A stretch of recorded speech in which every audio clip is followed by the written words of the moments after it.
inconspicuous word which sounds like it might involve debt, maybe the stock market, when in actuality, redlining is a form of modern-day segregation. Modern-day segregation, but Jace, segregation is illegal. I can already hear you affronted by the notion of something so horrible.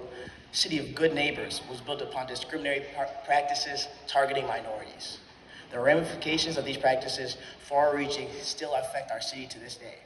It's like moving into an old Buffalo home. Make all the updates you want, but that old plumbing, that tattered roof will still be its demise. When our change fails to reach the root of the problem, we allow cracks in the foundation to widen.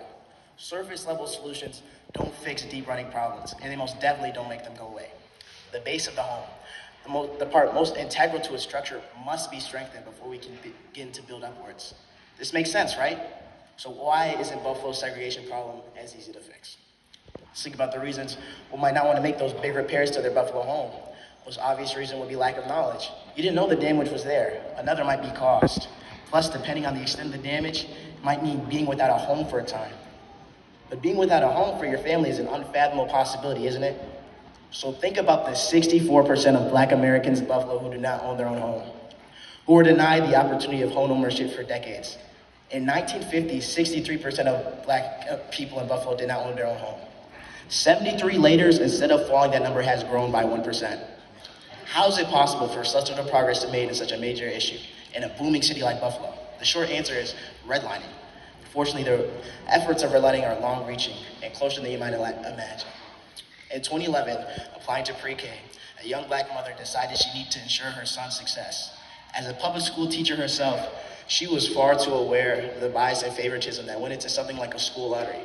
In an effort to secure a safe and effective education, she moved homes. She and her husband left their first home and moved into the inner city. For her, this was the only way to ensure her son was given the best education opportunities. See, redlining has also resulted in educational ramifications. Fortunately, the child was admitted to a good school. Once within the walls of Homestead 64, the child excelled. When given the opportunity, he defied expectations and would later go on to Royal City Honors in 5th grade with a perfect score. That boy was me.